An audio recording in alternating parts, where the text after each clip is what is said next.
This is Daily Armenia, CivilNet's daily news digest. Here's what's making headlines in Armenia today.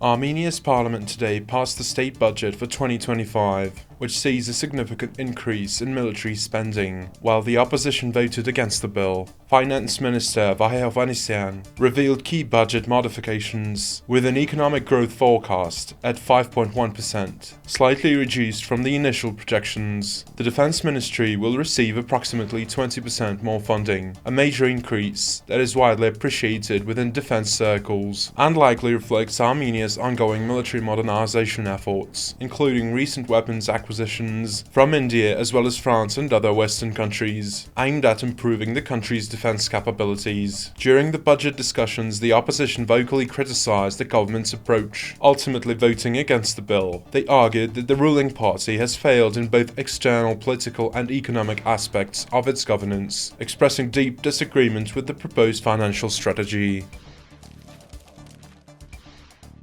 The World Bank Group has released a comprehensive climate and development report on Armenia, revealing the nation's intricate challenges in greenhouse gas emissions, energy security, and environmental sustainability. Armenia stands at a crucial juncture where managing the global energy transition offers both significant risks and unprecedented opportunities. The report reads, emphasizing the need for transformative policy measures to address the country's complex environmental and energy landscape. The report details the concerning trends of Armenia's greenhouse gas emissions, which have steadily increased by an average of 3.2% annually in the 21st century, with the energy sector accounting for approximately two-thirds of these emissions. Natural gas dominates the primary energy consumption, while methane emissions from vehicles and fugitive sources contribute 22% of the total environmental impact. Despite meeting its nationally determined contribution target, Armenia faces significant challenges in its path to long-term decarbonization. The country's energy-intensive industries like mining aggravate environmental issues,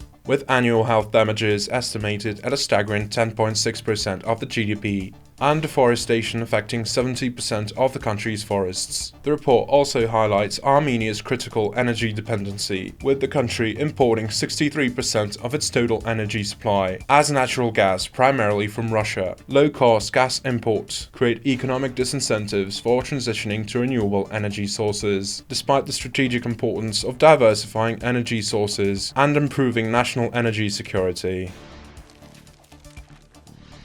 Armenia's ruling Civil Contract Party announced 7 candidates for the mayoral primaries in Gyumri, the country's second largest city, including a relative of Anna Hakobyan, the wife of Armenia's Prime Minister Nikol Pashinyan. These candidates will compete for the position of caretaker mayor of the city, and the winner will most likely be Civil Contracts candidate in the election proper, scheduled for spring next year. Pashinyan, the opposition-aligned mayor of Gyumri, resigned in October following allegations against key figures of his Pashinyan bloc, including former mayor Samvel Pashinyan, who is wanted on suspicion of committing economic crimes. The Pashinyan bloc, led informally by businessman and ex-mayor Samvel Pashinyan, has held a stronghold in Gyumri for years. Pashinyan himself is currently in the United States, receiving medical treatment, remaining silent on the accusations against him. Pashinyan's decision not to hold snap elections in favor of appointing an acting mayor has sparked widespread criticism from the opposition and civil society groups, who view it as an overreach of executive power and a violation of democratic principles.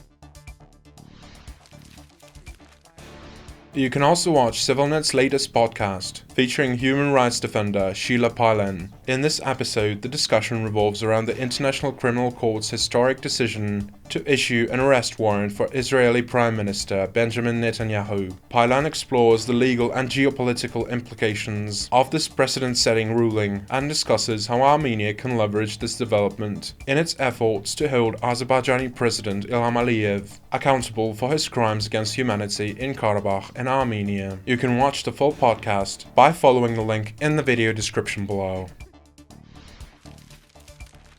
And as always, please follow CivilNet for the latest news and independent reporting from our contributors on the ground here in Armenia.